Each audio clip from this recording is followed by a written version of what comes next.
Bonjour à tous et bienvenue sur Crypto Signal. Crise bancaire 2.0 ou pas, tension au niveau international, notamment États-Unis et Chine. Et puis bien sûr, comme d'habitude, l'analyse technique fondamentale et sentiments sur Bitcoin, Ethereum et le Total 3. Allez, intro.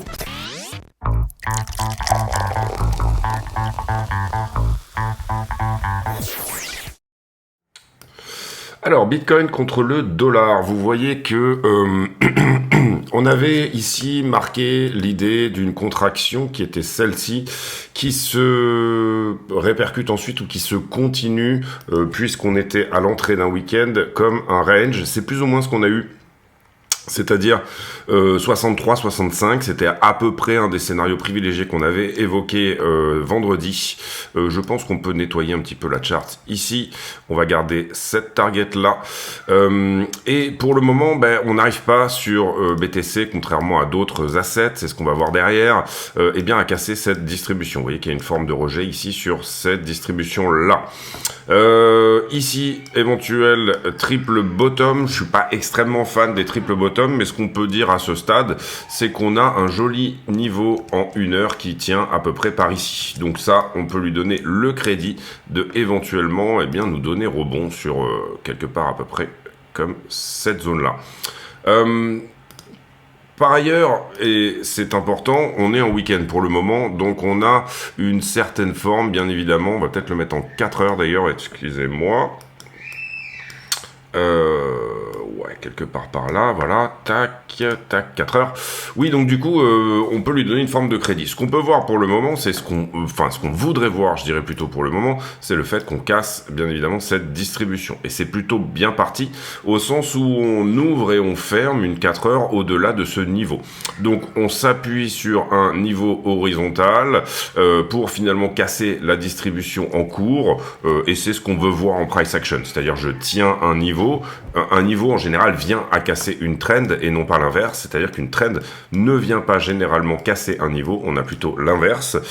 C'est plus puissant d'avoir un niveau horizontal, on va dire ça comme ça, pour casser une trend. Maintenant, ce qu'on va voir, c'est la cassure de celle-ci, qui pour le moment ne s'est pas faite sur la dernière fois qu'on l'a tout simplement attaqué. Cela dit, on a quand même des choses plus ou moins intéressantes en termes, on va dire, bullish qui se mettent en place, à savoir...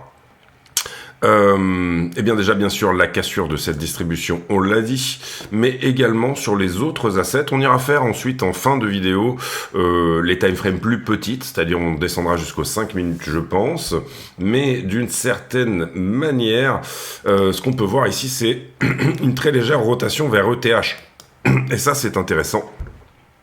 Intéressant à beaucoup d'égards parce que ici, même si on vient pour le moment à marquer un échec sur ce point-là, on retourne la structure. On monte de quelques dollars au-delà de ce point-là. Donc on peut peut-être s'attendre à un retournement de structure sur Ether contre BTC. C'est ce qu'on regarde là actuellement. Pour l'instant, le rythme se fait sur cette accumulation au niveau le moins... violent, on va dire, et vous voyez que cette accumulation est en train de s'accélérer. Donc on a cette technique ou cette idée un petit peu d'une parabole, une accumulation qui s'accélère, c'est bien sûr éventuellement le début d'une parabole. On voit ici un mouvement impulsif, un mouvement correctif, un mouvement impulsif, vous voyez on décale du flag, on le reteste. Pour le moment je pense qu'on atteint, même c'est sûr, on atteint la target de ce flag, puisque c'en est un. Essayer de le choper quelque part par ici, voilà. La target de ce flag, je pense, est largement atteinte, d'ores et déjà, oui. Enfin, on y est, en tout cas. Voilà, ce qu'on veut voir, c'est éventuellement une continuation de l'aspect impulsif de Ether qui surperforme BTC. Tout simplement, un marché qui passe légèrement risk-off. Là où on était ici dans ces zones sous un 4 heures qui finalement nous bloquait, vous le voyez ici, ce niveau en 4 heures qui n'arrivait pas à passer. Oui, bonne liaison. Ici, donc, on galérait un petit peu à passer ce niveau. Vous voyez qu'on a réussi à s'en affranchir et qu'on arrive à passer au-dessus dorénavant. Donc, on peut enlever ici ce niveau-là, ou en tout cas même, on va le remonter au niveau du précédent 4 heures. On peut enlever cette distribution-là puisqu'elle est cassée. On peut enlever cette target-là puisqu'elle est cassée également. Et on assiste peut-être à un retournement de structure. Alors, dire si on est sur un retournement à long terme, pour le moment, On peut pas dire ça au sens où un retournement à long terme, ça serait de venir péter ceci, d'accord. On voit que la tendance ici, on va dire daily, weekly, eh bien, elle reste toujours baissière. Ici, on avait fait un plus bas. Et ce qu'on veut voir, c'est la cassure, bien évidemment, de ce point-là, nous donner un W optimisé, donc du coup, qui vient prendre son bas et qui, lui, vient casser sa ligne de coup, éventuellement rebondir dessus et nous donner derrière une continuation. Mais en tout cas, sur Ethereum, c'est plutôt une bonne nouvelle. On a tout simplement, hein, je pense que la bonne nouvelle qu'on a eue sur Ethereum, c'est le listing de Franklin Templeton. Il y a eu un ticker, etc. Il y a eu une partie du listing qui se fait en amont. Pour le moment, en tout cas, beaucoup d'analystes semblent dire que au 23 mai, c'est la prochaine deadline sur Ethereum, les ETF spot sur Ethereum ne seront pas approuvés, mais eh bien la casserole est en train de chauffer ici pour Ethereum, pour éventuellement aller chercher tout de même un petit rallye au vu juste avant cette potentielle deadline. Je suis pas d'autant plus sûr je suis pas extrêmement sûr de mon côté que cette ETF spot sur Ether ne serait pas acceptée au 23 mai. Les analystes, et ici c'est leur manière de voir les choses, disent qu'il y a un manque de dialogue. C'est-à-dire que au niveau des allers-retours, théoriquement, on va dire la SEC va demander eh bien des précisions, elle va demander des commentaires, elle va donner des commentaires, et là pour le moment ça n'est pas en train de se faire. En tout cas, on prend ce mouvement ici comme étant un retournement de tendance. Je rappelle que sur Ether, si on arrivait à casser la distribution qui correspond à peu près à la distribution qu'on a montrée tout à l'heure sur Bitcoin, eh bien à ce moment-là, on active une target autour des 5800 $, qui serait peut-être le point, l'endroit où pré-ETF ou post-ETF, si jamais ils étaient acceptés, pour le moment on n'a pas cette information-là, eh bien le prix pourrait se reprendre. Ce qu'on veut éviter de voir ici, c'est un rejet sur le 4 heures qui est là. Pour le moment, le 4 heures est cassé. On va être obligé d'ailleurs de le passer en daily. Vous voyez ici qu'on rejetait sur ces niveaux-là en 4 heures et que là, ça y est, on a ouvert et fermé une 4 heures et d'autant plus que c'est une bougie blanche. Donc ça, c'est plutôt bull, c'est-à-dire que on change ce 4 heures pour le passer en daily. On est peut-être sur un peu plus qu'une prise de liquidité. C'est ça qu'on sous-entend. Hein. Quand on change la temporalité d'un niveau, eh bien on dit que tout simplement, pour le moment, on n'avait jamais ouvert et fermé une daily au-delà de ce niveau, et je pense qu'on peut même le mettre plus bas. En fait, d'ailleurs, ça correspond à la ligne rouge qu'on a en dessous. Si jamais aujourd'hui, on arrive à ouvrir et fermer cette bougie au-delà de ce daily-là, qu'est-ce que c'est pour Ether? C'est tout simplement son véritable point pivot en daily. Vous le voyez ici, c'était auparavant un support. Au moment où on l'a passé, il y a eu une accélération.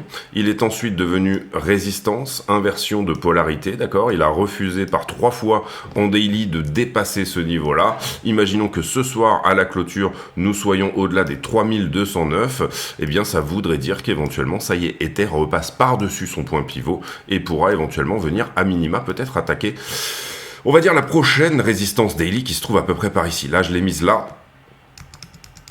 Mais en soi, oui, parce qu'on est en fait ici sur le haut de la structure. Vous le voyez ici, là, on n'a rien réussi à fermer. Mais il y a un petit quelque chose par là, à 3504.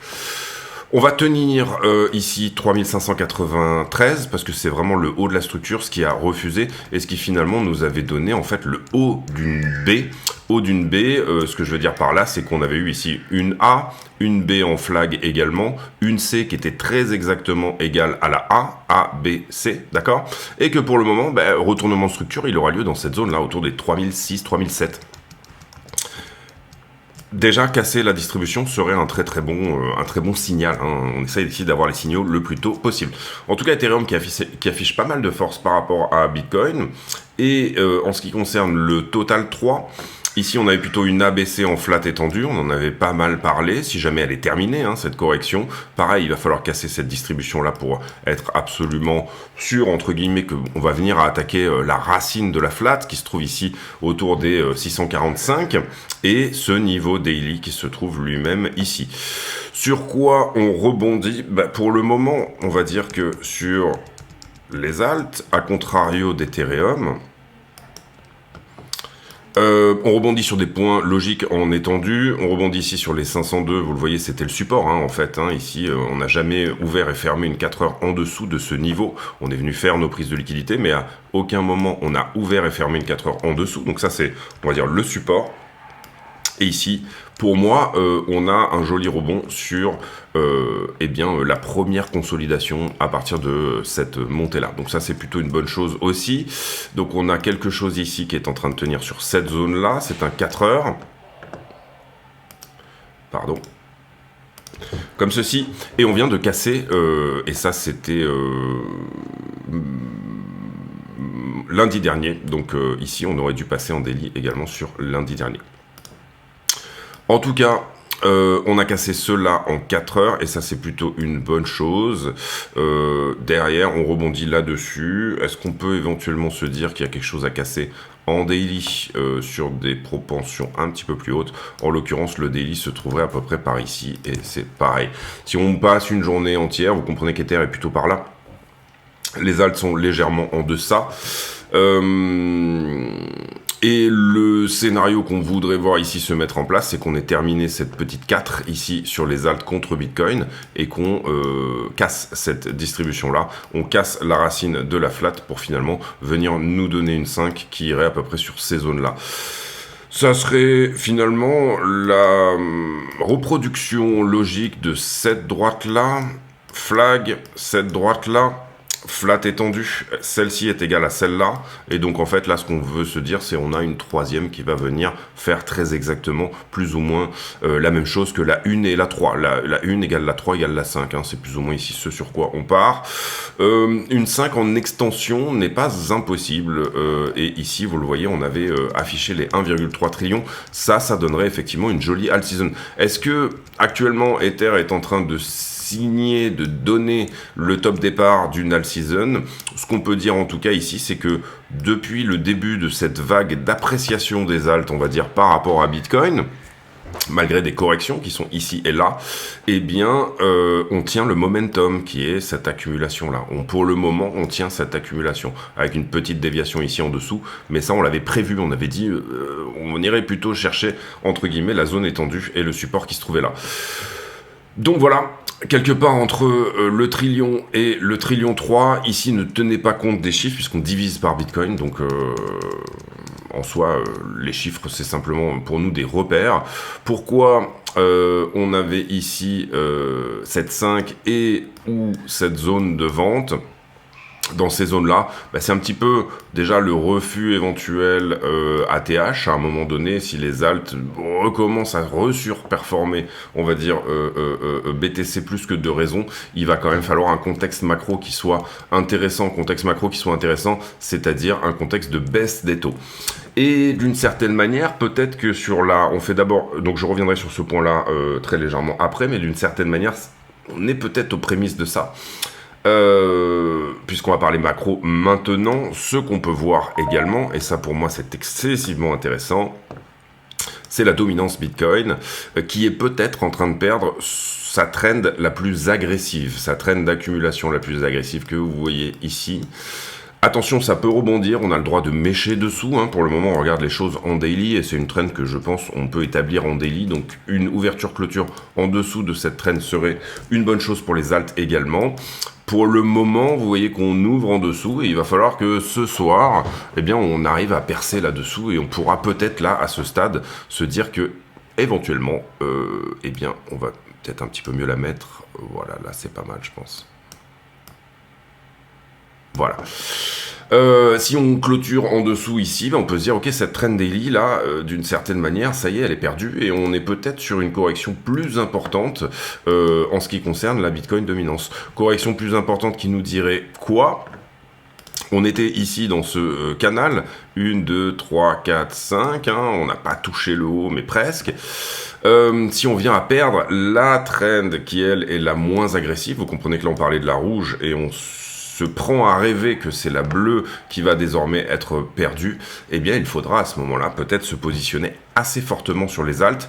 Je parle ici de vos spots, bags, de vos bags d'investissement potentiellement, et ou en tout cas, on on a des débuts de signaux que ça pourrait éventuellement être le cas. Est-ce qu'on est à l'aube d'une baisse des taux? En général, les alts aiment bien les baisses des taux parce que c'est ce qui permet au marché de passer un petit peu plus risk-on. Le crédit étant gratuit, on a ici plus d'argent gratuit, tout simplement, sur le marché. Ce qui serait, entre guillemets, par contre, le scénario bearish pour les alts, entre guillemets, c'est, vous voyez que là, on est parfaitement sur le bas de l'accumulation, c'est que finalement, on vient de péter cette petite distribution ici, que ceci ne soit que la correction de tous les mouvements impulsifs qu'on a trouvés jusque-là, mouvement impulsif, correction, mouvement impulsif, correction, importante certes, mais gros support ici, mouvement impulsif, correction très impulsive, là, ici aussi, mouvement impulsif, correction, mouvement impulsif, correction, mouvement impulsif, correction. Attention à une continuation qui ne soit qu'on ne perde pas finalement soit le momentum de ça, soit qu'on soit sur une correction très légèrement plus importante. On voit qu'on a ici sur la Bitcoin dominance un support là et un support là, c'est-à-dire au 53,16 et au 51%. Le retournement de tendance réelle sur la Bitcoin dominance n'aura pas lieu à la perte de la trend la moins agressive. Pour le moment, on serait ici et on resterait dans une tendance haussière, il aura lieu réellement que si on perd les 51% de dominance et plus. Mais par contre, ce qu'on peut voir d'une certaine manière d'ores et déjà, et ça depuis un certain temps, on va dézoomer ici, ce qui concerne la Bitcoin dominance, on va aller regarder, on va dire, la grosse photo. Et bien là, on avait cette accumulation qui a très bien tenu pendant un certain temps, on va dire. Les ETF, déjà d'une certaine manière, bien évidemment, qui ont donné énormément de jus à Bitcoin pour aller chercher ces zones-là.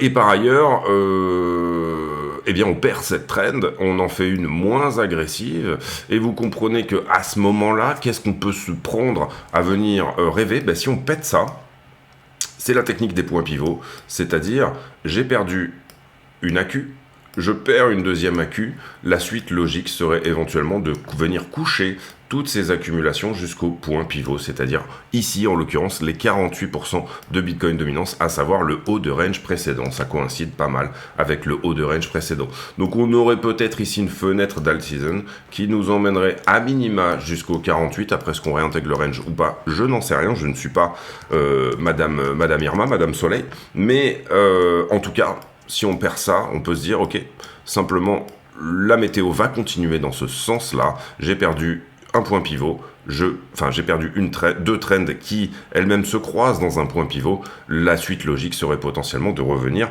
à ce fameux point pivot. Pour le moment, on n'en est pas là, on perd que la plus agressive, encore une fois, et peut-être qu'on la perd pas. On va voir cela ce soir. En revanche, attention, si on vient, parce qu'on peut faire ce genre de structure larvée pendant un bon moment, si on vient tenir ici, par exemple, les 53,16 plus, vous le voyez que c'est un support, les 53,16 plus la trend, et à ce moment-là, on aura un nouveau mouvement d'impulsion sur BTC. Il est assez complexe ici, complexe entre guillemets, je parle de ça, mais on a une trend de distribution depuis 2017. À 2017, apparition des altcoins. Vous voyez ici que la Bitcoin dominance est à 97%. Apparition des altcoins, la BTC dominance descend à 34%.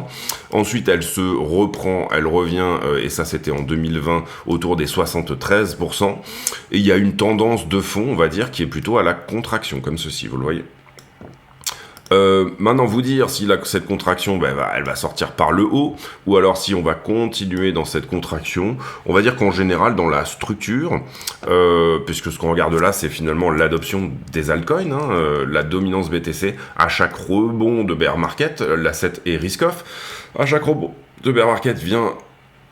En tout cas, elle est venue par deux fois à toucher cette trend. On pourrait s'attendre qu'éventuellement le top de la BTC dominance soit à peu près dans ces zones-là. Est-ce qu'on l'a déjà trouvé? C'est-à-dire qu'on regarde des trends ici, vous le comprenez, qui datent depuis 2016. Et parfois, c'est un petit peu comme si vous mettiez un niveau laser à 4 km de long. Vous avez des légères, on va dire, on ne touche pas ici les tops où on ne touche pas réellement pile poil la trend. Je verrais bien, personnellement en tout cas, un petit dernier mouvement pour venir effectivement tester à la fois le haut du canal et la trend. C'est-à-dire juin, potentiellement, ça serait quelque chose que ça soit propre, hein, on va dire, on cherche quelque chose de propre quand même, c'est-à-dire ne pas perdre ici cette trend, tenir sur ce niveau pour le moment, revenir retester les 58 à peu près, et là pour le coup se faire rejeter et continuer dans la contraction. Continuer dans la contraction nous emmènerait sur une très belle alt season à partir de juin, et pourquoi pas, hein, qui nous amènerait Bitcoin autour des 41%. Pour le moment, on ne sait pas si cette contraction, on en sortira par le haut ou par le bas, on n'en a absolument aucune idée, d'accord ? Voilà un peu l'idée sur la Bitcoin dominance. Si on transperce, en revanche, c'est 48 pour moi. Et si on voit qu'on perd ici ceci, pour moi, c'est 48, c'est-à-dire retest du haut de range précédent. Et on pourra venir faire notre test de la trend, peut-être un peu plus haut, peut-être par le côté même, c'est-à-dire revenir le tester ici à 50%. Voilà, à voir ensuite la suite, encore une fois. Donc à ce stade, sur la Bitcoin dominance, pour moi, scénario privilégié, c'est de tenir ce niveau-là, refaire un rebond, revenir tester ceci, peut-être éventuellement, voilà, on a pas mal de concordance ici, hein, de la trend qu'on avait perdue là. Alors elle a déjà été retestée ici, mais on a pas mal de concordances qui peuvent éventuellement nous dire que sur la Bitcoin dominance, eh bien, la hausse n'est pas finie. En revanche, si on vient à casser ceci, à ce moment-là, très bien. Le contexte macro, encore une fois, on n'est pas encore sur l'idée d'une baisse des taux et on va ici du coup aborder toute la partie fondamentale. Partie fondamentale, d'ailleurs je vous invite éventuellement à aller voir. Alors quand je le fais comme ça verbalement, les gens n'y vont pas, hein. Il y a très peu de gens ici qui en ce moment, on va dire, s'affilient sur les liens de la chaîne. Ce que je peux comprendre, parce que je suis pas un très très bon communicant sur toutes ces choses-là. Maintenant, comprenez bien que tous les bénéfices de la chaîne sont versés à Mécénat Chirurgie Cardiaque. Donc si vous venez à vous abonner avec les liens de la chaîne, vous aurez la possibilité de faire une bonne action en même temps. J'ai retweeté pas mal de choses ce week-end, puisque je suis parti en week-end. Je viens de rentrer. Alors... Consensus qui fait un procès à la SEC. Consensus, c'est, si je ne me trompe pas, MetaMask. En fait, ils ont fait un procès en premier pour être plutôt les attaquants que ceux qui étaient tout simplement défendants, puisque derrière, ils avaient reçu une Wells Notice, etc. Attention, aux États-Unis, les cold wallets sont désormais pris et mis un petit peu comme en Europe, hein, d'une certaine manière, non pas en désuétude, mais en disant, attention, vous devez les déclarer et où, voilà, toute la self-custody, on va dire le monde de Wall Street, mais également de la finance traditionnelle, essaye de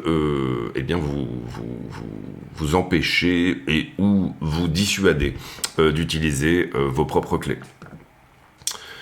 Les émetteurs de l'ETF Spot et Ethereum qui s'attendent à ce que la SEC refuse les demandes de lancement de leurs ETF. Dans un autre communiqué, on a vu Franklin Templeton, etc., être listés. Listés, ça veut dire, en tout cas, faire les préparations, tout comme si ils allaient être tout simplement acceptés. En l'occurrence, ici, c'est VanEck et ARK, qui ont déposé des demandes et qui ont dit que visiblement ils avaient très peu de dialogue et que le tableau réglementaire semble encore extrêmement nuageux. Stripe ici, Stripe c'est du paiement pour les commerçants qui intègrent la crypto, ça c'est plutôt une bonne chose pour l'adoption de crypto comme moyen de paiement. MetaMask, Illegal Broker Dealer, on en a parlé, donc c'est eux qui attaquent entre guillemets en premier. Le PIB américain qui était ce trimestre à 1,6, on s'attendait à plutôt 2,5 de croissance. Quand je dis ce trimestre, c'est annualisé, c'est-à-dire on prend les datas du trimestre, on les rajoute et on enlève le trimestre d'avant, hein, d'accord, donc 1,6 c'est pas sur un trimestre. Mais avec les résultats du trimestre, ici, on a vu que finalement, on est sur un très mauvais trimestre en ce qui concerne l'économie américaine. La grande question ici, c'est est-ce que, en année de préélection d'autant plus, Powell va pouvoir, et c'est pour ça que également je parle de crise bancaire 2.0, puisqu'on a certaines banques régionales qui ont affiché des faillites dernièrement. Est-ce que Powell va réellement pouvoir tenir les taux à ce niveau-là ? Certes, on a un regain d'inflation, certes, il y a le dernier pourcent à venir choper, mais est-ce qu'on n'est pas ici sur un contexte excessivement tendu ? Si jamais ça craque, c'est-à-dire que l'économie d'un coup collapse un petit peu, on a vu que les earnings n'étaient pas exceptionnels, alors ils sont pas non plus extrêmement ratés. Hein. Les earnings, c'est quand les entreprises postent leurs résultats, sont pas exceptionnels, pas non plus complètement ratés. Je pense que cette semaine, on aura des informations importantes puisque ce sont des informations autour de l'emploi qu'on va avoir. C'est-à-dire que on aura, et ça sera vendredi, le taux de chômage, et avant ça, un petit taster, un petit échantillon avec le rapport ADP qui est un rapport privé. Donc il y a des grosses choses ici qui vont sortir cette semaine. Cette semaine est assez péchue. Pourquoi ? Parce qu'on a le FOMC, donc les taux d'intérêt, décision sur les taux d'intérêt, mais avant ça on aura le rapport ADP, et le 3 mai, après le FOMC, on aura le taux de chômage du mois d'avril, qui va sortir. Donc, semaine assez chargée, hein, pour le coup, en termes de news et de data économique. En ce qui concerne vendredi, les outflows ont été de 83 millions. On a vu quoi ? 0 sur Ibit, donc BlackRock qui fait 0. Des très légères sorties sur Fidelity et surtout Grayscale qui, encore une fois, saigne de 100 millions de dollars. Ici, on le voit, des banques qui ont bien sûr fait faillite dernièrement aux US, et en l'occurrence, ça avait provoqué un petit peu des rallyes sur BTC. Ça avait d'abord provoqué un sell-off et ensuite des rallyes. Cette espèce de crise bancaire 2.0.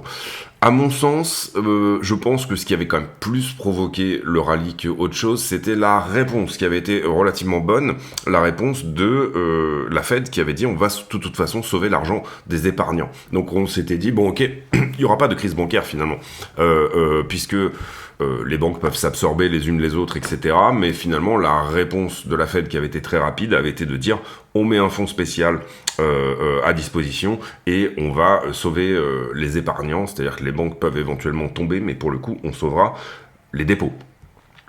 Là, on s'attend à un nouveau dispositif également de la part de Powell, tout simplement.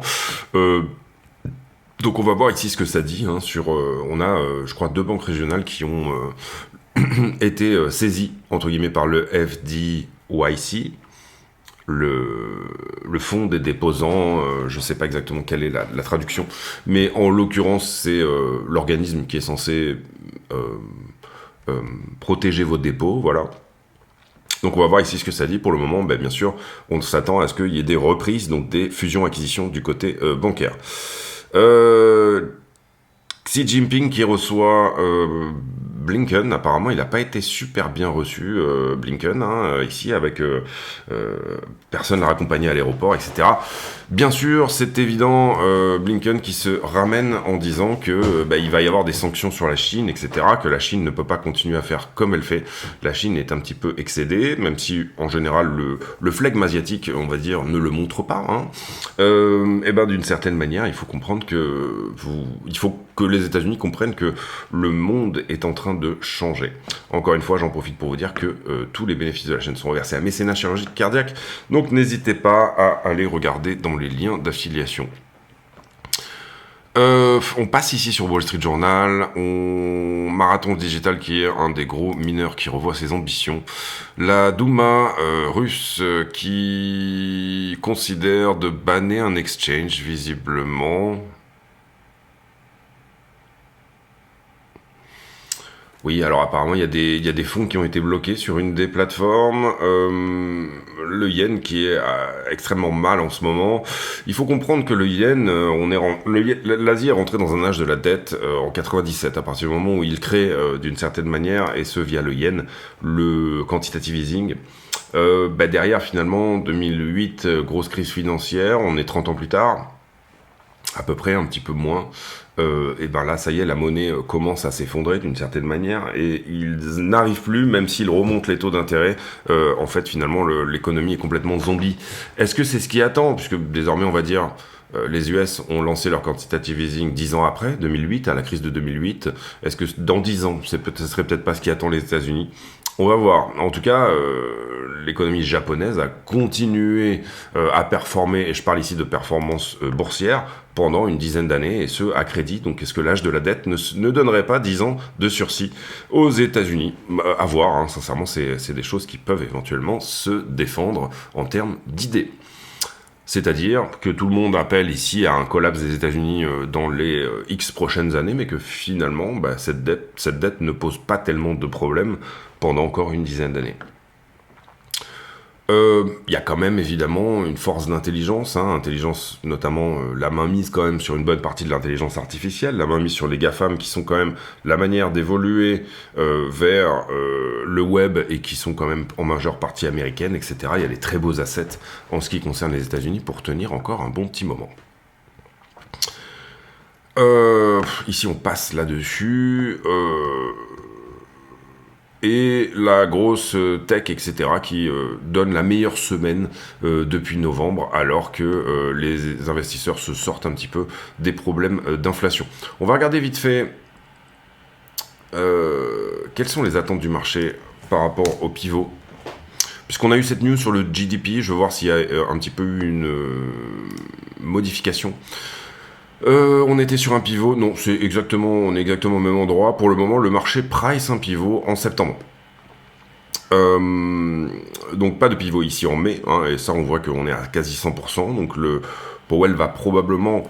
Parce que Powell regarde également ce genre de choses, il se dit, si je fais quelque chose qui va dans l'autre sens, ça peut provoquer, là en l'occurrence ça serait plutôt un rallye, s'il nous donnait une petite baisse d'un quart de point. Mais voilà, il essaye en général quand même de faire un petit peu en fonction de ce que le marché est en train de pricer. Donc là, on a des bonnes chances au 1er mai que les taux restent inchangés. Ça va être le ton de Powell qui va probablement nous donner ici le change. Personnellement, j'étais sur un pivot potentiel en mai-juin. Mais les datas sont pas vraiment allées dans mon sens, data autour du chômage et data autour du GDP, mais également data autour de l'inflation, sur laquelle on a continué à trouver ce plateau. On n'arrive pas à prendre le dernier pourcent. On est encore une fois autour des 3,4, des 3, enfin on traîne autour des 4% encore depuis désormais un bon petit moment. On va regarder les liquidations avec... Excusez-moi. On va regarder les liquidations avec hier 105 millions de liquidés, c'est-à-dire pas grand-chose. Normal, on est en week-end. On a à peu près 50 millions sur Bitcoin plus Ethereum, c'est-à-dire la moitié. On est dans la normalité. On a liquidé plutôt du short puisque la map est rouge sur les dernières 24 heures. En termes de carnet d'ordre, et là on parle bien sûr du spot, on ne parle pas des leviers. Eh bien, il se trouve que on a traversé quelques ordres à la vente. Ce que j'aime bien là voir, c'est que des ordres à l'achat sur cette montée ici commencent à se faxer plus haut, d'accord. Ici, on a traversé des ordres à l'achat. Vous voyez qu'il y en a eu pas mal. Il y a eu pas mal d'achats quand même quand on est descendu autour des 62-63. Et là, on avait des ordres à l'achat plus bas qui ont disparu et qui sont venus se faxer plus haut. Et ça, c'est plutôt une bonne chose. On a quelques ordres à la vente ici pour venir taper 65 000. À peu près, je dirais 300 bitcoins, 300-400 bitcoins à venir passer. C'est pas énorme, d'une certaine manière, on voit peut-être que les vendeurs s'essoufflent. Attention, non, mais ici on avait beaucoup de ventes, ici on avait beaucoup de ventes et ils viennent pas toucher. Ici on touche un petit peu. Ici, on avait beaucoup de ventes et ça ne vient pas toucher. Est-ce que ça veut dire que le marché peut éventuellement se retourner vers le haut, j'entends, peut-être, en tout cas ça veut dire qu'on a moins de vendeurs sur zone que ce qu'on avait ici, et comme ils n'ont pas touché à chaque fois, peut-être que finalement on n'a plus de vendeurs à ce prix là, c'est ça que j'entends. À 64, les vendeurs, ceux qui étaient prêts à vendre ici plutôt sur les 66, finalement se ravisent et se disent que non, ils vont attendre peut-être éventuellement un rebond plus important. On est dimanche, donc on a vite fait le cote. Malheureusement, c'est celui de mardi dernier. Donc du coup, ici, il nous manque 24, 23. Oui, c'est ça, mardi. C'est un peu toujours la même chose. On va avoir des brokers qui vont être plutôt, donc des market makers, on va dire ça comme ça, qui sont plutôt en short. Des asset managers, donc des institutions qui sont plutôt en long. Et de l'argent leveragé, sous-entendu trader hedge funds, qui lui est plutôt en short. Qu'est-ce que ça veut dire? Si les hedge funds short, ça veut dire qu'ils achètent au spot, potentiellement, ils sont sur de l'achat. Si les institution managers long, ça veut dire que potentiellement ils vont se hedger avec des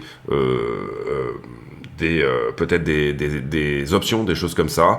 Et les dealers, en fait, finalement, donc les market makers sont en train d'absorber tous les longs que donnent les institutions. Qui va gagner à la fin? Probablement les deux, hein, et ceux qui se feront potentiellement avoir, ce sera, en général, c'est assez souvent le retail, en fait. Derrière, on avait évoqué ici ces deux niveaux de price action, on a dû faire la vidéo par ici. Les deux ont été pris, donc ça c'est plutôt propre en ce qui concerne price action et funding. Qu'est-ce qu'on a eu depuis qu'on a fait la vidéo? Ici j'ai une structure qui descend et un funding qui monte, donc on aurait mis un point là, mais il a été pris depuis. Derrière j'ai une structure qui monte, un funding qui descend, donc en fait j'ai du short ici sur le haut de la structure. Ensuite j'ai que des divergences ici. J'ai un funding qui... j'ai un prix qui descend, un funding qui monte, donc j'aurais mis un point ici à venir chercher également, il a été pris aussi. Ensuite, un peu de montée ici. Ici, ça se reprend. Ça reprend une certaine forme de normalité. Ça reprend une certaine forme de normalité ici aussi. Et on commence à descendre en funding pendant que le prix augmente à partir de là. Donc, personnellement, ce que je ferais dans ces zones-là, ça serait de dire on est shorté là, on est shorté là. Est-ce qu'on est longué outre mesure en bas? Pas tellement pour moi. On va voir ici, mais pour moi, il n'y a pas grand-chose. Donc voilà, pour le moment, est-ce qu'il ne resterait pas que du short à venir chercher au-dessus? On voit d'une certaine manière un petit peu de long, ici, il y a une belle position là, 62. Un petit peu de long qui est rentré également sur cette montée-là, donc vous voyez que iBlock a des vues un peu divergentes par rapport à ce que moi je dis. Ce qu'on peut dire en tout cas, c'est que c'est assez larvé comme montée, ça part pas extrêmement fort, on est dimanche. On est samedi-dimanche, donc c'est... Voilà, il n'y a pas de squeeze, en tout cas, d'une certaine manière, pour le moment. Très très belle poche de liquidité à 66, ici. Si on y va, ça serait vraiment pas étonnant d'y aller. Un delta qui est beaucoup plus en faveur des shorters que des longueurs. En faveur des shorters, ça veut dire qu'il y a plus de liquidité à venir prendre au-dessus. Tout cela est plutôt aussi en termes d'action de prix. Si vraiment on devait nettoyer un petit quelque chose, je dirais que 63,5 serait pas mal à nettoyer pour éventuellement repartir derrière. On va voir ici où on est le funding pour le moment. On est dans des zones extrêmement neutres.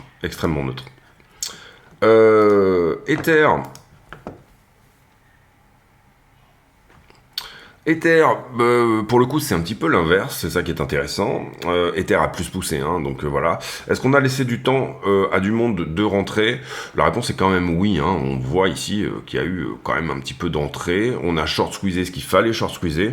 Attention sur Ethereum, c'est peut-être pas le meilleur point d'entrée. J'aurais tendance ici, moi, plutôt à rentrer sur une tergiversation plutôt autour des 3100. On va voir ici ce que ça dit. On regarde déjà la One Week sur BTC. Vous voyez que BTC, il lui reste de la marge. S'il veut venir attaquer cette poche de liquidité et monter à 68, il a encore de la liquidité à prendre au-dessus. Il y a une petite poche de liquidité à 61,5. C'est ce qu'on a montré tout à l'heure. C'est là où, effectivement, iBlock a des choses un peu différentes à dire de moi. Et sur la 5 jours, on voit que Ether a déjà fait son job, entre guillemets, sur le nettoyage. Hop, je mets en pause une petite seconde. Et effectivement, ça se ressent. Bon, alors, sur Ether, il y a deux choses à regarder ici. D'abord, j'ai une structure qui monte, un funding qui monte très légèrement, mais qui est plutôt en train de latéraliser. Vous voyez qu'on fait des tops ici sur 0,018. Donc, on a du short sur le haut de la structure, également sur Ethereum. Attention, là, on est à court terme shorté très légèrement. Ce qu'on peut voir aussi, c'est que, même sur la fin de la structure ici, énormément d'open interest, donc le nombre de contrats en circulation est à l'augmentation effrénée. Théoriquement, on devrait ici liquider du shorter, donc le funding devrait augmenter énormément et on voit qu'il est plutôt en train de latéraliser. Ça nous souligne une présence de short dans cette acquisition de contrats supplémentaires. Il y a plus de contrats, donc il y a plus de monde. Il y a du short dedans. Il y a également du long, mais il y a quand même du short dedans. Est-ce que les longs ne seraient pas en train de prendre leur profit sur Ether? C'est ce qui fait que finalement on a plus de short ici que de long. Il y a en tout cas une partie qui est potentiellement en train de le faire. Donc voilà. Sur Ether, c'est ce qu'on voit ici. On peut pousser à 3003, 3005. Pour moi, voilà, le point d'entrée n'est pas exceptionnel pour le moment à de ces zones-là. Donc j'attends un petit peu avant de pratiquer une entrée sur Ethereum. Les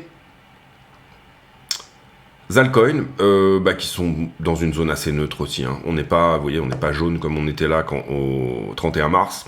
On est dans une zone assez neutre également.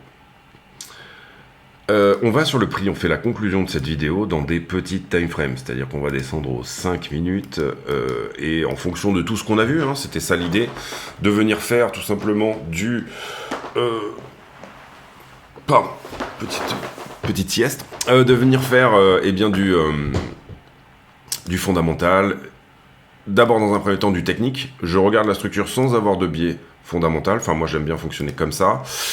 Dans un deuxième temps, aller voir un petit peu ce qui se passe au niveau effectivement du fondamental, etc. Et dans un troisième temps, revenir sur la structure. Et avec ce nouveau biais que j'ai au niveau de l'étude de la liquidité, mais aussi du fondamental, je réfléchis à qu'est-ce qui pourrait se passer tout simplement, mais avec un biais différent de juste celui de la price action. Alors, en l'occurrence ici, on voit que ça vend fort, et on avait dit 63,5 il me semble. On va refaire un reset ici, comme ça on va voir. Oui, on avait dit 63,5, on a peut-être le début de ce mouvement, hein, en tout cas voilà. On commence à venir shorter les longues retardataires, et ça c'est plutôt une bonne chose. On a plusieurs choses sous les yeux. On a un 5 minutes ici. Imaginons que dans les 5 minutes, alors je pourrais mettre en pause, attendre la fin des 2 minutes qui arrivent et éventuellement vous dire si ça s'est passé ou pas. Pour le moment, on ouvre dessus. Vous le voyez, je vais zoomer un petit peu. Donc ça nous mettrait aux 5 minutes suivantes, c'est-à-dire une ouverture, clôture, etc. Donc là, ça, c'est des critères d'aide à la décision. En soi, j'aurais même tendance, là je l'ai mis un petit peu rapidement à la hache, mais en fait, ce qu'on veut voir, si jamais on veut se dire « Ok, ça va repartir vers le haut », ce qu'on veut voir, c'est une prise de liquidité rapide, rachetée extrêmement vite. Ok ? Donc, c'est pour ça qu'on met les niveaux avec des temporalités. Si on a fait une mèche, c'est bull. Si on commence à s'installer sous les niveaux en 1 heure, 4 heures, etc., c'est bear. D'accord ? Enfin, c'est sous-entendu, plus qu'une prise de liquidité, c'est un mouvement de vente. Là, en l'occurrence, on pourrait le placer un tout petit peu plus haut. Mais vous voyez qu'on a quand même ouvert en dessous. Ça, ce ne sont pas des prévisions de prix. Ce sont des critères d'aide à la décision graphique. J'utilise un niveau et sa temporalité pour me dire, ok, en fait, est-ce que c'est une prise de liquidité ? Et on a la chance d'avoir tout un système informatique qui nous permet à la fois de dessiner sur les charts et à la fois de changer du T excessivement rapidement. Imaginez si on avait ici, comme à l'époque, hein, où en fait c'était des rubans avec les prix qui sortaient et les gars étaient obligés de dessiner leur propre graphe. On parle ici de l'époque de Jesse Livermore, on parle de l'époque des débuts, hein, tout simplement du trading sous sa forme chartiste. Pourquoi je parle de ça ? Oui, donc du coup, apprécier cette prise de liquidité éventuellement en fonction de sa time frame, bien évidemment. Alors en l'occurrence là, qu'est-ce qu'on pourrait faire ? On a ce niveau qui est là, effectivement. On peut éventuellement tracer la parallèle. Se dire, bon, logiquement, éventuellement, il se peut qu'on vienne visiter des choses un petit peu plus bas, comme ceci. Vous voyez que ça coïncide un petit peu avec un niveau 5 qui est plus bas. Donc si je m'installe sous le niveau 5 actuel, le niveau 5 minutes, hein, bien sûr, est-ce que j'irai pas ici faire la visite de ce niveau-là ? En revanche, si jamais je me reprends, on va placer un peu mieux ça, il veut pas. Si jamais je me reprends, c'est plutôt bull, ok ? Ici, je me reprends sous ce 5 minutes, je réintègre ce 5 minutes et je viens à faire finalement la fermeture de la... vous voyez qu'il est 10h45, non vous ne voyez pas parce qu'il y a la caméra. Il est 10h45 là, si à 10h50 j'ai clôturé au-dessus de ce point là, ok, on a une jolie mèche d'achat. On a une mèche vendeuse de prise de liquidité qui elle-même se transforme en mèche d'achat. Derrière, venir là-dessous serait quand même peut-être pas, on est en week-end en plus, serait pas extrêmement embêtant. Et on parle ici des 63 469. On a parlé qu'il y avait, en tout cas pre-Binance, un petit peu de liquidité sous cette structure-là, hein, finalement, quand je vous l'ai montré tout à l'heure, avec le biais de la liquidité en plus. Là, on est à 62,3, et ce qu'on regarde, c'est finalement à peu près cette petite structure que vous voyez ici, d'accord ? Où on a dit, là, il y a un petit peu de monde, attention.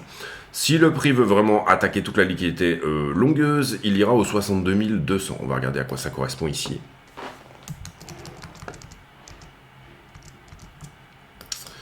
62 200, ça doit correspondre au bas, hein, tout simplement. Voilà, bas de la structure, ici. Non. Pour moi, non. En tout cas, c'est pas ce que je privilégie. Quand je dis pour moi, non, voilà. Pour moi, à ce stade, et pour la journée, hein, puisqu'on parle d'intraday, on regarde le 5 minutes ici, donc on parle d'intraday. J'ai une structure qui... dont le momentum s'accélère. Je viens juste de perdre l'accélération la plus importante ici, d'accord? Je vous le mets à la serpe, hein, mais c'est assez évident ici. Je suis en train de passer dessous. Ce que je veux voir, c'est soit j'ai une mèche dessous et boum, je me reprends, c'est-à-dire on maintient finalement cette actu en 5 minutes est maintenue, c'est-à-dire là, dans l'action de prix qu'on a tout de suite, il y a toujours un moment un peu Nutella, hein, en trading, il y a toujours quelque chose à regarder, il y a toujours une compression, il y a toujours quelque chose d'intéressant qui est en train de se passer. Là, en l'occurrence, bon, boum, si je repasse par-dessus ceci, on revient péter le top, et potentiellement, à court terme, ce qu'a fait finalement Ethereum, on vient péter la structure, ce qu'on n'a pas fait pour le moment.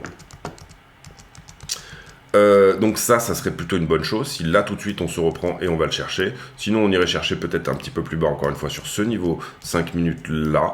Et passer ici et venir chercher la grosse position, hein, finalement parce qu'on n'en a qu'une ici, une grosse position qui est garée là. Pourquoi pas, hein, en soi, et ça serait une juste continuation finalement de la structure qui reste baissière. C'est-à-dire que là, j'ai mon break of structure, pourquoi pas faire une continuation de structure, revenir revisiter les 60-61, ça sous-entendrait quand même énormément de force vendeuse sur le spot, d'accord? Bon, déjà on va voir comment ce niveau ici se maintient, 10,48, ben on va rester ensemble sur les 2 dernières minutes, hein. De toute façon c'est pas la première fois que je fais une vidéo un peu longue, donc vous comprenez ici que c'est une baston du T, une baston d'unité de temps. Là, j'ai une 5 minutes qui est haussière, derrière, on va dire que j'ai une heure/4 heures qui est baissière, ok? La question étant, est-ce que je retourne cette structure? J'aurais malheureusement ma réponse que, on va dire pour moi, c'est même plutôt par ici. À 65 240. Ce qu'on peut voir ici, et pour le moment et à ce stade, moi j'aime bien regarder ce genre de choses, bon, bah, c'est que ça avait une gueule plutôt corrective pour le moment, d'accord? Ça. Mais par contre, ici, j'ai une très belle accélération et j'ai ça qui a plutôt une gueule corrective. Donc, peut-être une continuation de cette accélération pour la journée. Donc, je serais plutôt haussier sur la journée. J'aurais plutôt tendance à dire qu'on ne viendrait pas chercher ces zones-là, mais je peux me tromper. Si on veut vraiment que ça reste bull, l'idée, il faudrait maintenir dans une TF5. Hein. Il faudrait maintenir, on va dire, la trend actuelle. Alors là, j'ai dit une TF5, en fait, c'est plus une TF15. Même plus une TF 1 heure en fait. C'est ça, on est sur une TF 1 heure, on va le mettre en 1 heure, hein, du coup d'ailleurs, hop. Donc là on a notre accélération qui se passe en 1 heure.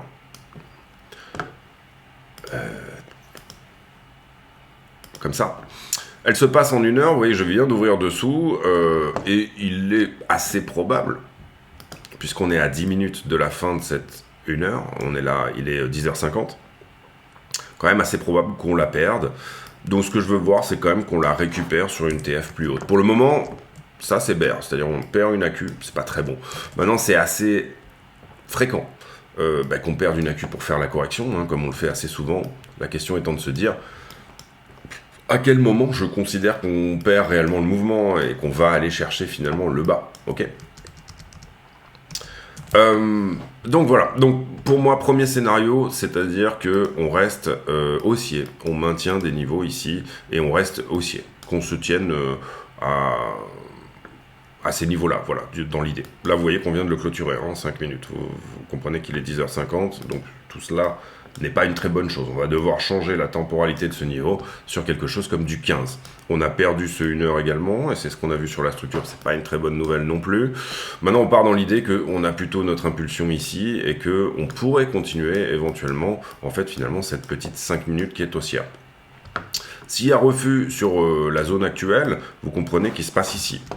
Ça va être assez long, hein, mais voilà. On fait de l'intraday là, hein, vraiment, on est vraiment jonché sur l'intraday. Ça veut dire que je sais que j'ai une zone qui a rejeté ici, d'accord? Ma question c'est dans quel UT? On voit que c'est pas du 5, presque du 5, mais on est plutôt sur du 15 ou du 1 heure également. 15 ça nous mettrait un petit peu bas, on va aller voir en 1 heure. Ouais, on a clairement un niveau de rejet en 1 heure ici, donc voilà, on pourrait se dire, bon, mon critère d'aide à la décision pour me dire que tout va bien se passer, entre guillemets, pour du long, hein, c'est que on arrive à clôturer une 1 heure là-dessous. Pour le moment, on a rejeté, vous le voyez, ici on avait toujours rejeté, ici on a fait une mèche qui a rejeté, ici on a rejeté, rejeté, rejeté, rejeté à nouveau, et là on est peut-être sur, justement, en train de marquer les conditions de ce rejet. Qu'est-ce qui se passe quand on rejette? Il se passe que y a pas grand monde au spot qui se dit moi j'ai envie d'acheter du BTC à 63 336 $. C'est même pas qu'il n'y a pas grand monde, c'est qu'il n'y a personne. Le prix n'est qu'une question de déséquilibre entre l'offre et la demande. On parle bien sûr là pas des leviers, mais on parle uniquement du spot. Donc l'idée ici, c'est que le prix en général derrière vient nous faire une correction. Et puis là, on a effectivement des gens qui étaient déjà intéressés par le passé sur d'autres niveaux. Notamment, je trouve que cette mèche est vraiment très très jolie ici, là, celle-ci, en 1 heure. Où on voit une sorte d'achat assez impulsif, assez violent, etc. Ce qu'on veut désormais, encore une fois, c'est tenir quand même une partie de ce momentum ici, qui est là en 1 heure. On veut que ça accélère, on veut pas que ça vienne nécessairement même retester des choses un petit peu plus bas. Donc, scénario privilégié pour moi, ça serait de la hausse pour la journée, c'est-à-dire on continue un petit peu ce qu'on a sous les yeux. Je parle ici du 5 minutes. Scénario le plus entre guillemets baissier, ça serait finalement de venir retester la cassure de cette trend ici, c'est-à-dire venir vraiment rechercher des niveaux extrêmement bas, donc le support en fait, une nouvelle fois, et sortir les longueurs. J'en ai pas énormément, j'ai pas le sentiment qu'il y en a beaucoup, le funding est plutôt dans des zones neutres. Maintenant ça m'est déjà arrivé de me tromper bien des fois par le passé en me disant non mais là j'ai pas besoin d'aller là, parce que en termes de liquidité ça me paraît pas cohérent. Maintenant attention, il faut bien comprendre que il suffit qu'il y ait un mec qui se dise moi je vends X milliards à ce stade-là et mon analyse de liquidité, je la prends, je la mets aux toilettes et puis voilà. Donc en l'occurrence ici, on va regarder sur du 15 minutes, je pense, puisque désormais c'est ce qu'on a sous les yeux. Là, vous voyez qu'il est 53, par exemple. Je prends mon niveau, je le décale sur ce que j'ai de cohérent par rapport à du 15. Si on vient à perdre ce niveau en 15, c'est pas une très bonne chose. Donc, dans 5 minutes, je voudrais voir. Et là, vous comprenez qu'à chaque fois, c'est des choses qui sont plutôt bères, au sens où on avait un 5 qu'on aurait aimé voir tenir. On décale sur du 15, jamais une très bonne chose, hein. On pourrait décaler sur du daily, on pourrait décaler sur ce que vous voulez, pour se dire, ok, j'accepte que finalement cette 15 minutes là soit plus ou moins attaqué, mais entre guillemets ça vous permet aussi de vous dire c'est la dernière fois, c'est-à-dire si on vient à péter cette distribution etc et que tout se passe bien dans votre trade par ailleurs, et on parle ici d'intraday encore une fois, si derrière on vient à passer 15 minutes ici sous ce niveau là, pour le coup vous aurez tendance à vous dire on est sur quelque chose de plus important, hein. L'idée ici, c'est de se dire, est-ce que j'ai mon impulsion et est-ce que ma correction est en train de se terminer? Ou alors, est-ce que je suis sur une figure plus importante? Figure plus importante, ça serait par exemple de faire ça, de faire quelque chose de plus gros. Et pour ça, on n'a aucune idée de comment va se comporter la structure par la suite. Nous, ce qu'on essaye de faire, c'est d'avoir des signaux les plus early possibles, il faut soit clôturer notre trade, soit rentrer en trade, soit effectivement le clôturer. Ce que j'appelle des critères d'aide à la décision graphique, c'est-à-dire de dire, un peu comme un robot, si on close en dessous de ce 15 minutes, je coupe mon trade. Si on va au-delà de ce 1 heure, j'augmente par exemple la position. Voilà, toutes ces choses-là qui vous permettent tout simplement, plus tôt, et c'est pour ça qu'on utilise beaucoup les trends, et beaucoup les points pivots, et beaucoup toutes ces choses-là, plus tôt, au plus tôt je viens à valider ou invalider un scénario, au plus tôt finalement j'aurai une décision qui sera cohérente, parfois pas la bonne, mais c'est pas la question, c'est simplement ici un mode d'exécution qui vous permet d'être cohérent par rapport à ce que vous voulez ou ne voulez pas voir. Également, et c'est très important, moi, à mon sens, toujours avoir une idée de la psychologie de ce que vous faites. C'est-à-dire que là, en l'occurrence, ce qu'on veut voir, c'est prise de liquidité sous la petite structure, d'accord ? Potentiellement, on accepte même une prise de liquidité ici un petit peu plus bas sous la structure intermédiaire, qui était celle-ci.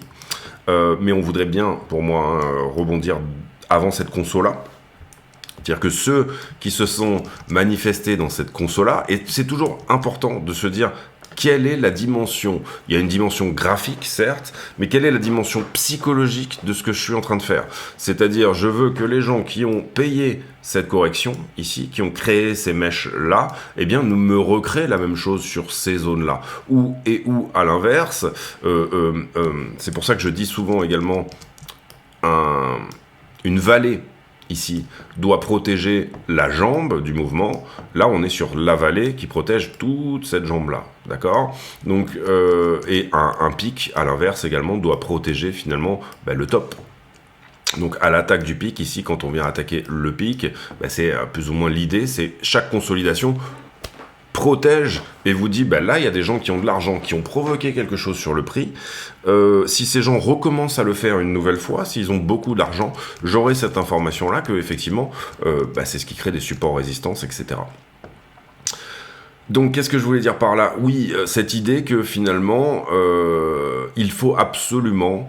alors là, c'est plutôt du contenu affilié, normalement, c'est plutôt des choses que j'aurais développé dans des affiliés, mais là, ça y est, on va être à l'heure de vidéo, donc voilà. Cette idée que, finalement, vous devez toujours avoir une dimension psychologique de ce que vous regardez en termes de chart, d'accord? Excusez-moi.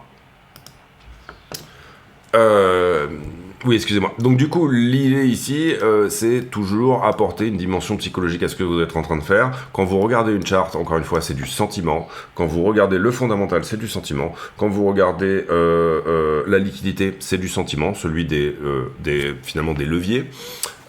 Et donc du coup, vous ne regardez que du sentiment. Donc gardez toujours cette dimension psychologique de ce que vous êtes en train de faire, parce que pour la fois suivante, ça vous donne quand même une information psychologique assez importante. Là, en soi, on l'a vu, et on va regarder finalement encore du sentiment quand on va regarder le carnet d'ordre spot, on va regarder du sentiment quand on va regarder le funding, on ne regarde que du sentiment, 3 fois du sentiment, en fait, sur le technique, le fondamental, et ce qu'on appelle le sentiment, mais j'appellerais plutôt ça la liquidité. On ne regarde que du sentiment. Donc ayez ici une idée de, si je mets un niveau 15 minutes ici, qu'est-ce que ça veut dire en termes psychologiques, dans des termes humains. Vous essayez ici de ranger sur une étagère des tas de choses qui sont de l'ordre du chaos. Ce sont des humains qui interagissent avec des humains en achetant, vendant, etc. Toutes ces choses-là. Il y a des choses, du coup, en théorie du chaos qui se mettent sous forme naturelle, c'est-à-dire, par exemple, le prix n'aime pas des zones où il y a eu peu de business, etc. Toutes ces choses-là, ça, on le sait. Un petit peu comme un arbre n'aime pas laisser passer trop de soleil à un endroit ou un autre, il va avoir tendance à venir y mettre des feuilles. Et donc, du coup, vous comprenez ici un petit peu l'idée. Et il est vraiment, pour moi, essentiel. Alors, ça fait un moment qu'on est dans cette consolidation dorénavant, je pense que ça fait 2 mois. Il est essentiel d'avoir cette dimension psychologique en permanence activée. Ici, vous voyez qu'on a fait descendre le point de contrôle au niveau actuel. C'est-à-dire qu'il y a eu beaucoup de business ces derniers temps, malgré le fait qu'on soit effectivement en week-end. Et on l'avait dit, le point de contrôle, il était plutôt là, avant. Je parle de la structure sur les 2 mois, ici. Et désormais, on a un point de contrôle qui est plutôt là. Donc ça nous dit aussi, bon là on est sur les leviers, puisqu'on regarde le contrat BitGet des leviers, mais ça peut nous donner quand même des informations sur ce qui se passe aussi au spot, puisque je pense que sur le spot, on est sur la même chose. On pourrait aller regarder, sincèrement, je pense que ça devrait y en avoir vraiment des vidéos gonflantes si je vous faisais une analyse du spot à chaque fois et une analyse du... je pensais avoir chopé l'index des leviers. Je pense qu'on simplifie ici, mais je pense qu'on est à peu près sur la même idée. Alors non, pour le coup, vous voyez, sur les leviers, on a pas mal de monde qui est rentré sur le bas, sur l'index, donc là où on a une agglomération de tout le monde, on a plutôt un point de contrôle qui a rejeté et qui se trouvait autour des 67K. Rejet ici.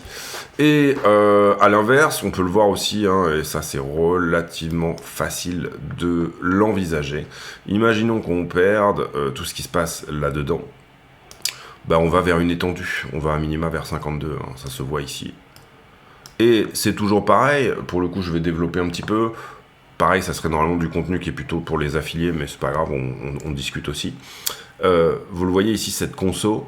est censé protéger la jambe précédente, c'est ce qu'on a dit. Pourquoi? Bah parce qu'il y a eu du volume là-dedans. Et il y a des gens qui se sont déjà manifestés. Ils avaient de l'argent et ils ont fait du rachat. Et pour le coup, ça a donné une absorption de l'offre à la vente.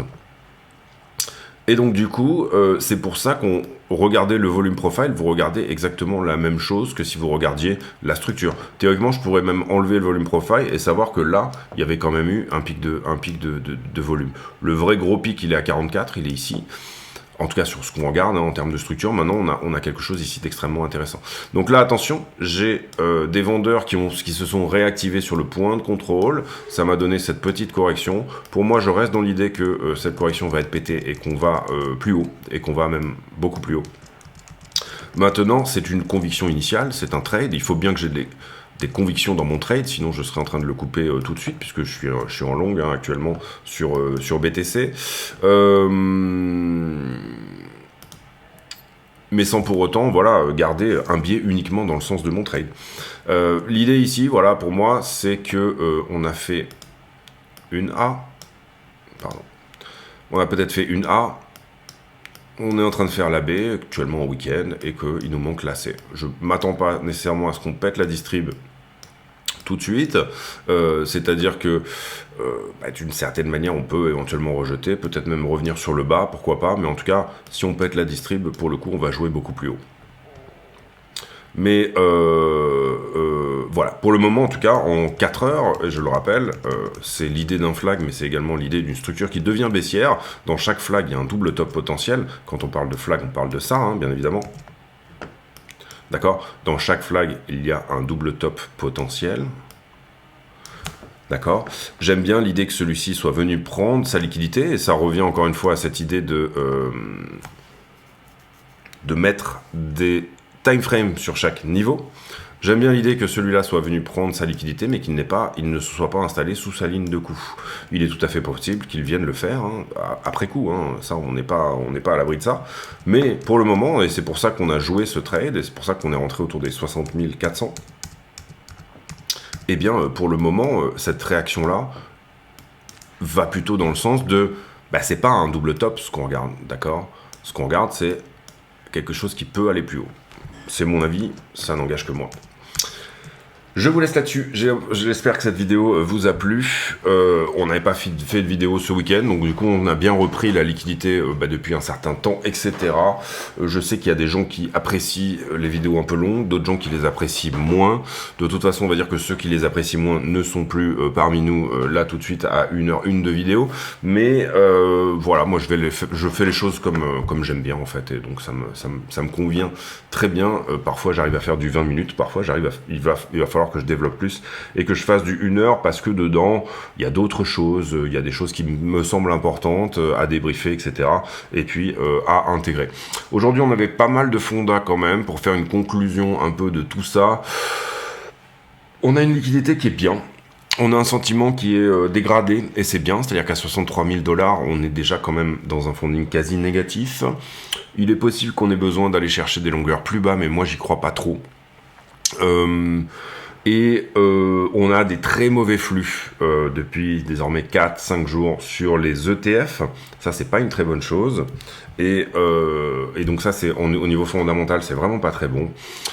Par ailleurs, on a après-demain les ETF de Hong Kong qui vont commencer à être tradés. Une des questions, c'est à quel point le mainland China, c'est-à-dire la Chine continentale, va pouvoir avoir accès à ces ETF ou pas.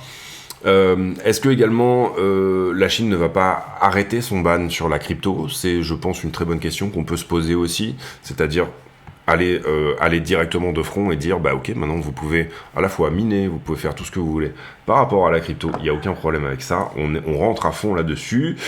Ça, c'est une question qu'on peut se poser. Est-ce que les ETF Ethereum vont réellement être refusés? Est-ce qu'on n'est pas ici, est-ce que c'est en gros c'est un bear trap, cette histoire-là?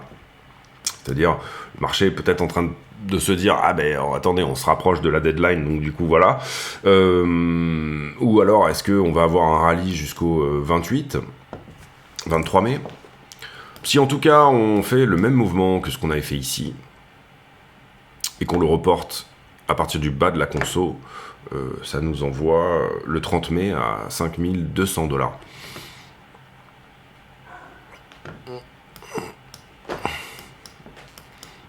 il va falloir ici déjà se reprendre. Pour le moment, vous le voyez qu'on ne tient pas hein, le même momentum que ce qu'on avait eu dans la poussée qui était là.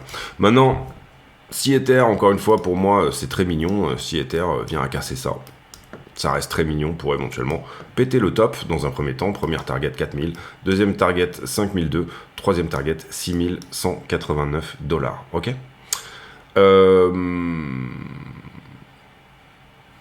Voilà, je vous laisse là-dessus.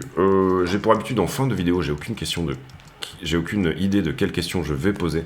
J'ai pour habitude en fin de vidéo de poser une question à la con, c'est-à-dire une question qui n'a rien à voir avec le prix du Bitcoin, mais qui nous permet de converser de choses et d'autres. Et tiens, c'est les vacances. Est-ce que vous êtes un petit peu parti pour ces vacances? Est-ce que vous êtes allé soit visiter la famille, soit visiter un petit peu la France?